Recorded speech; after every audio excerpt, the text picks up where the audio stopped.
Hello, entrepreneurs. Welcome to another episode of Entrepreneur Fundamentals. My name is Robert Bitto.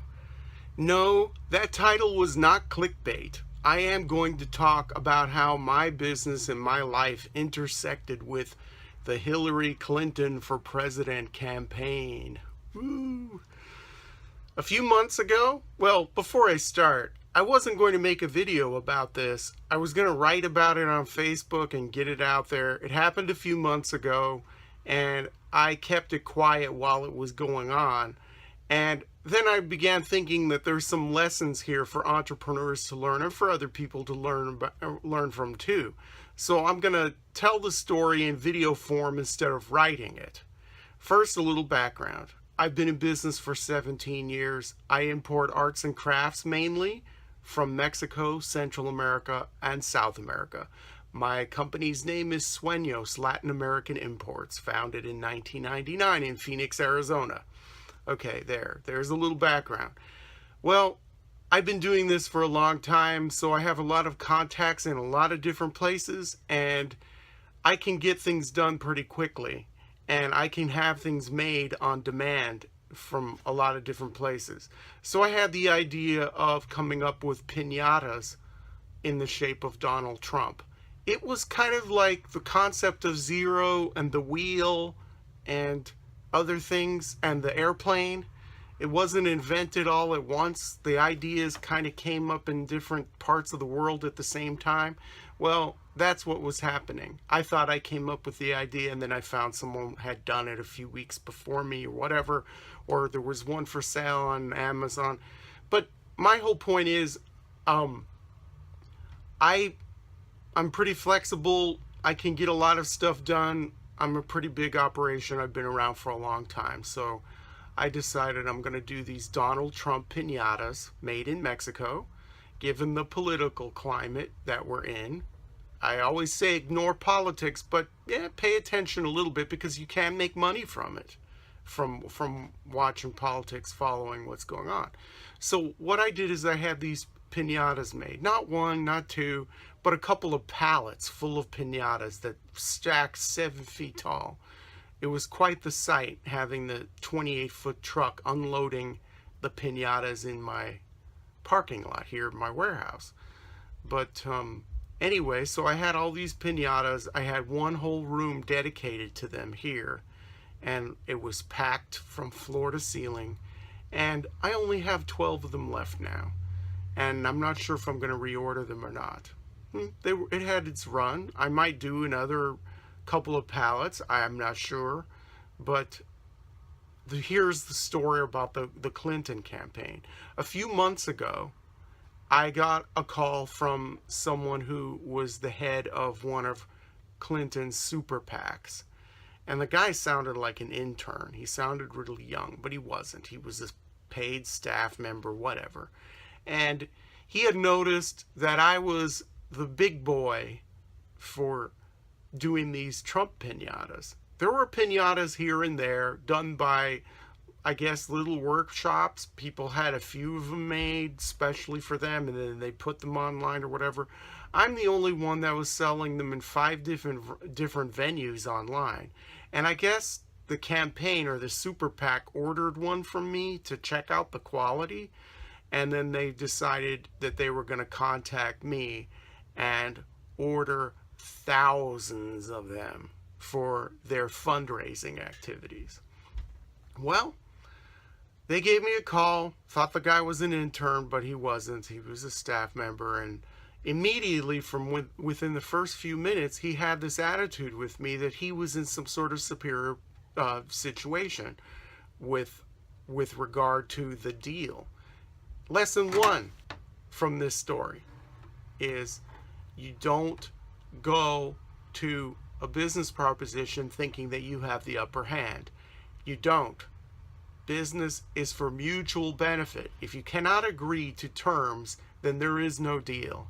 Okay, so he came in like all high and mighty and all this stuff, and we're from the Clinton campaign and everything, and he wanted me to be impressed. I guess he wanted me to go like this.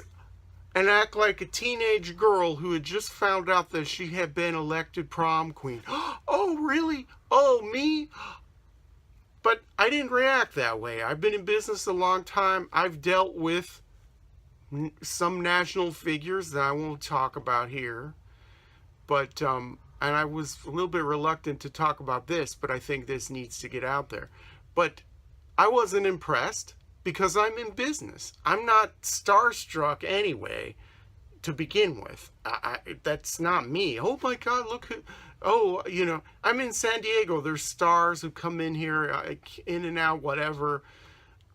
I mean, I'm not starstruck. And I'm at work, I'm in my business, and I get a call, and it's business. So, first of all, the guy thought that he was doing me a favor, that it was a privilege that the super PAC was calling me. No, it isn't. What do you want from me? So basically, he went over his little thing, and I couldn't believe what kind of terms he was thinking of for this whole deal. And he also pretended to know, this is another bad thing. You don't pretend to know more about somebody else's business than they do.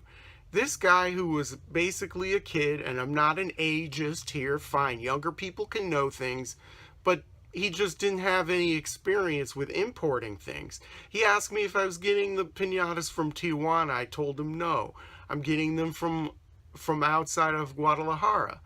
And then he said, oh, well, that's too long, and that you're going to have to deal with customs issues, and it's too long to ship.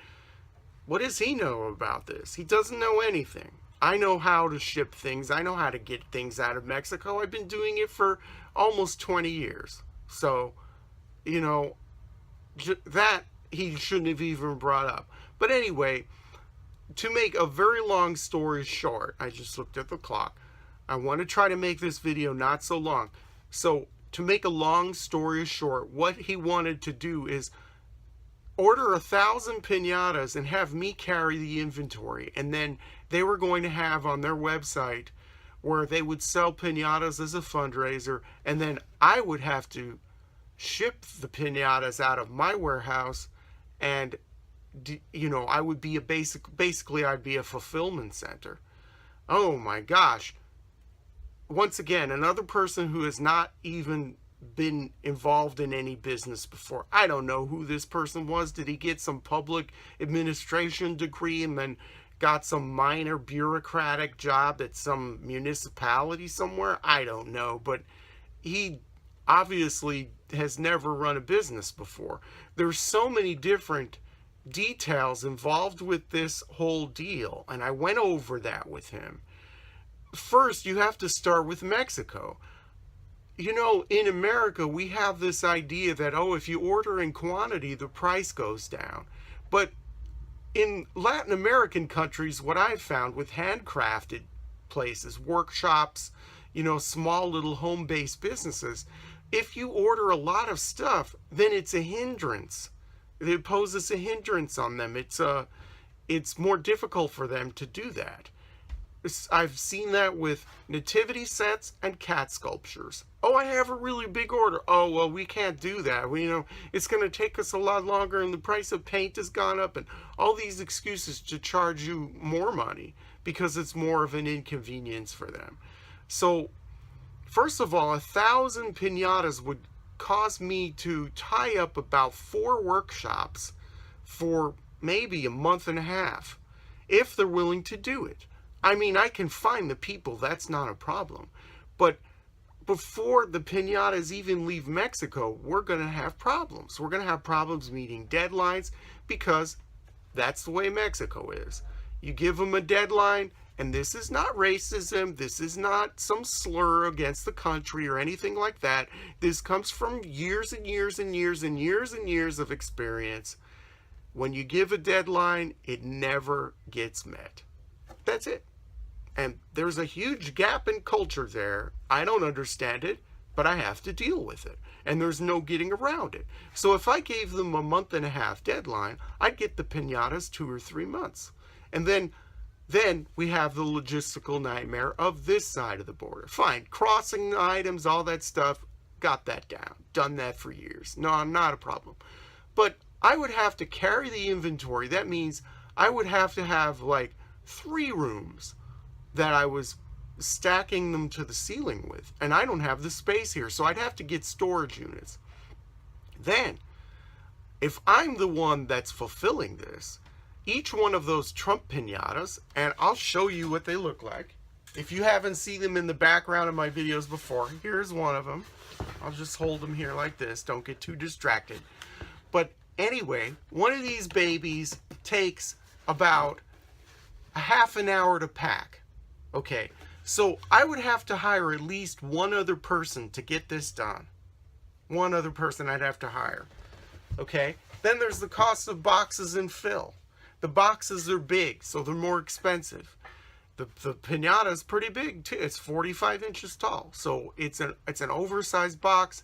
It takes like a half an hour to pack each one. So we're talking about a lot of employee hours and the cost of materials and the cost of storage. I live in San Diego. My business is in San Diego. Anything connected with space is not cheap. Okay, so I went back and forth with this guy, and you know, we negotiated prices and stuff. You know, he back and forth. He really did not know how to negotiate. But in the end, I said no. I told the Hillary Clinton campaign, no. I'm not going to do it. Why did I say that? Because it wasn't worth my time and effort. I wasn't going to make a lot of money. You're not in business. Here's another lesson. You're not in business to make sales. You're not in business to make people feel good. You're in business to make money. And I wasn't going to make much money, if any, from this deal. And it would have been a huge headache. And there were a lot of places where this could have gotten messed up. But they wouldn't take no for an answer. And this guy who called me became pretty sniveling towards the end. I mean, he wouldn't take no for an answer. And he couldn't believe that I was saying no to the Hillary Clinton super PAC. Well, you have to say no. If it's not in your interest, don't do it. It doesn't matter if Buckingham Palace is calling, the White House, the Vatican, whatever. The Forbidden City, I don't know. If it's somebody who's important, remember, the bottom line is the bottom line. You're in business, and that's it. If you can't do it, you can't do it. This was going to be, they wanted 1,000 piñatas and then thousands more afterwards. It could have been a lot of money, but it wasn't going to be worth it. It wasn't going to be worth it at all. So that's that. That's my story, and I hope you learned some things from it. There were some lessons embedded in there. Don't be starstruck. You know, do what's right for you, do what's best for your business, do what's profitable for you. And that's about all I have to say on this. I still have a few more of these babies left. Buy a Trump piñata. Go to my website. Shameless self-promotion. Thank you once again for watching, and remember to always work hard, and may all of your entrepreneurial dreams come true.